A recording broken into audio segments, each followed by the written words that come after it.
सीप का फुसफुसना। गहरे नीले पानी के नीचे जहाँ सूरज की किरणें सोने की तरह चमकती थीं, एक सुंदर मूंगा उद्यान था। वहाँ तरह तरह के शंख और सीप रहते थे। उनमें से एक थी छोटी सी कोरल। बाकी सब सीपें मधुर गीत गाती थीं और उनकी आवाज पानी में गूंजती थी। कोरल भी गाना चाहती थी। वो अपनी छोटी सीप को खोलकर पूरी कोशिश करती थी, लेकिन कोई आवाज नहीं निकलती थी। आसपास की दूसरी सीपों की गूंजती हुई आवाजें उसके पास से गुजरती थीं और कोरल उदास होकर नीचे देखती थी। अचानक पानी में अंधेरा छा गया। लहरें तेजी से घूमने लगी। एक तूफान आ गया था। रेत और छोटे कंकड़ इधर उधर उड़ने लगे। तभी उसने देखा कि एक छोटी सुनहरी स्टारफिश लूमा तेजी से भंवर में लुढ़कती चली आ रही थी। तूफान गुजर गया और शांति लौट आई। पानी में ऊपर से चांद की हल्की रोशनी आ रही थी। कोरल के पास रेत में लूमा स्टारफिश पड़ी थी।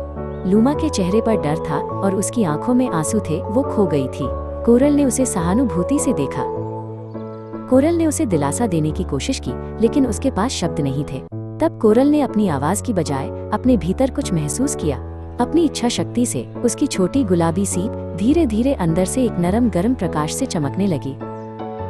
वो प्रकाश जल्द ही इतना चमकीला हो गया कि उसने आसपास के अंधेरे पानी को रोशन कर दिया। कोरल ने लूमा को अपनी रोशनी से रास्ता दिखाया।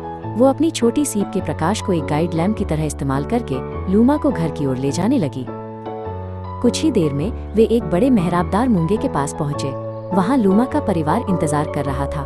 लूमा खुशी से चिल्लाई और दौड़कर अपनी माँ से लिपट गई। उसने फिर कोरल को कसकर गले लगाया।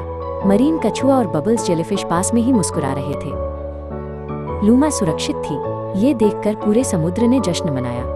सैकड़ों सीपें, जेलीफिश, बबल्स जैसी और मूंगा अपनी अपनी नरम रोशनी से चमक उठे। पूरा मूंगा उद्यान एक शांतिपूर्ण, चमकीले त्योहार जैसा दिखने लगा। कोरल अब एक चमकती हुई चट्टान पर बैठी थी। उसने अपनी परछाई पानी में देखी। वो मुस्कुरा रही थी।